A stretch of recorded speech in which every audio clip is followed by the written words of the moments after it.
Nós temos aqui então uma primeira visão que é a contenção dos ventos, né, e a ordem que é dada de não danificar a terra. Essa contenção dos ventos, né, que é 4 anjos nos 4 cantos da terra segurando os 4 ventos, né, que vem dos 4 pontos cardeais, né, a rosa dos ventos, como o entendimento que a gente já tem a respeito disso. Isso seria o que alguns explicam aí como os primeiros 3 anos e meio dessa falsa paz do anticristo. Só que, como a gente está falando aqui, alguns usam esse argumento, né? Os anjos estão segurando os 4 ventos porque tem que ter 3 anos e meio de falsa paz, que o anticristo governa como grande líder mundial, e aí os anjos seguram os ventos porque não é a hora ainda do juízo de Deus vir sobre a terra. Tá?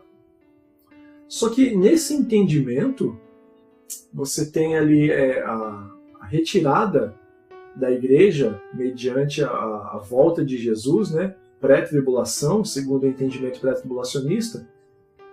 O fato de começar a contagem regressiva desses 7 anos, se é a retirada da igreja com Jesus, e aí começam 7 anos, não faria sentido os anjos estarem contendo os ventos.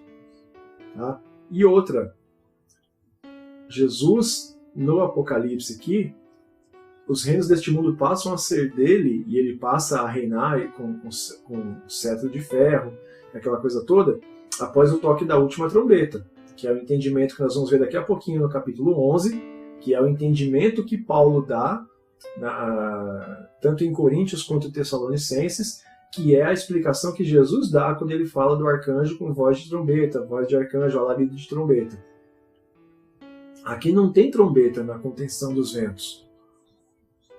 E se começa de fato o juízo de Deus, a partir do momento que a grande tribulação se intensifica, nós já estamos aprendendo que a abertura dos selos não está tendo impacto na terra. São concessões ao Cordeiro e que tudo isso é posse dele. Tá? Nós vamos depois entender o toque das trombetas também, se isso afeta na terra ou não, ou se tem algum outro significado assim como os selos, a gente vai ver isso daqui a pouco. Mas se os primeiros 3 anos e meio são de falsa paz e os ventos estão sendo contidos, mas isso se desencadeia com a volta de Jesus, que é depois do toque da última trombeta, aqui não faz sentido entender que na abertura do 6º selo começa 3 anos e meio de falsa paz e Cristo já veio, sendo que ele vem ao toque da última trombeta que ainda nem começou. Tá? Então, olha, não bate. A conta não bate. Tá? Se nós entendemos que Cristo vem depois do toque da última trombeta e pega a sua igreja, não faria sentido entender que os 3 anos e meio de paz dos 7 anos de tribulação começam no 6º selo. Tá?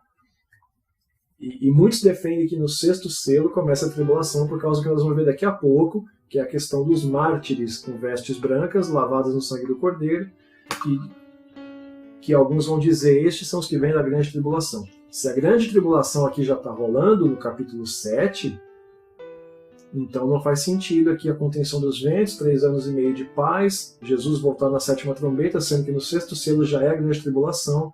Temos um problema aqui, tá? Mas nós vamos chegar lá. Os 4 ventos, como outros fortes ventos, né, nos profetas do Antigo Testamento, eles indicam guerras, assim como também a figura de cavalos, carruagens, assim como as bigas romanas, né, as carruagens, pela tecnologia que era de conhecimento da época, eram as bigas romanas as referências. Tá? Fora isso, você vai ter ali as cavalarias, que são os cavaleiros montados, assim como os 4 cavaleiros do Apocalipse, que a gente viu agora há pouco, mas o entendimento da tecnologia das carruagens e dos cavalos como guerra, a referência eram as bigas romanas, mas você vai ter na Bíblia sempre as figuras de carruagens, mas de ventos indicando guerra. Você vai ter esses ventos mencionados em Zacarias, capítulo 6, verso 5, dos 4 ventos, né, que eram 4 carruagens com cavalos, e aí o profeta pergunta para o anjo explica que esses 4 cavalos que eram carruagens eram, na verdade, os 4 ventos, que são os mesmos ventos mencionados aqui. Você também tem a referência de Jeremias 49:36, que também fala de 4 ventos dos 4 cantos, que vinham ali como juízos sobre Israel e o seu povo. Então não é uma figura estranha aos leitores judeus dos escritos bíblicos a figura dos 4 ventos como juízo e como guerras ou como grandes calamidades que estavam sendo contidas para o momento certo. Tá? E nós temos um detalhe muito interessante aqui, que é a ordem de não danificar a natureza, né? Não danifiques a relva, as árvores, a água, até que os homens fossem selados com o selo de Deus, os santos homens fossem selados com o selo de Deus na sua fronte, né? Aqui tem uma referência de Ezequiel 9:4, que fala sobre selar os homens na sua fronte, e que isso era necessário para que então viesse o juízo de Deus e não danificasse a natureza. E aqui você tem, evidentemente, Êxodo capítulo 12, do verso 7 ao 14, que é quando Deus dá a instrução sobre a Páscoa, porque o anjo da morte viria, né? A 10ª praga viria, e aqui tem instruções sobre como você deve sacrificar o cordeiro, dividir com a família, pegar o sangue e passar nos umbrais das portas, né? Claramente aqui uma referência ao anjo da morte no Pessa, que é a Páscoa, que é o do hebraico passar por cima. Tá? Você conhece a história, a 10ª praga do Egito é o anjo da morte que passava de porta em porta, as portas que tivessem o sangue do cordeiro nos umbrais e nos batentes, ele passava para outra casa e não entrava ali e matava o primogênito. Tá? Então, a Bíblia de Jerusalém, por exemplo, ela traz essa referência cruzada desse texto de Apocalipse 7, ela vai dar todas essas referências aqui de não danifiques as árvores, o mar e tal, as águas, até que os servos do Senhor, os santos, né, sejam selados com o selo do Senhor. E aí ela traz ali a referência cruzada, justamente esses textos aqui de Ezequiel 9:4 e Êxodo 12, do 7 ao 14, que todo o contexto aqui é aguardar uma grande calamidade até que as pessoas sejam seladas e não sejam prejudicadas diante daquela calamidade que viria. E a gente vai entender isso aqui como uma clara menção à igreja de Filadélfia, que seria guardada da hora da tribulação, que viria por toda a terra para tentar aqueles que moram na terra, como que isso não tem relação com você retirar eles daquele contexto.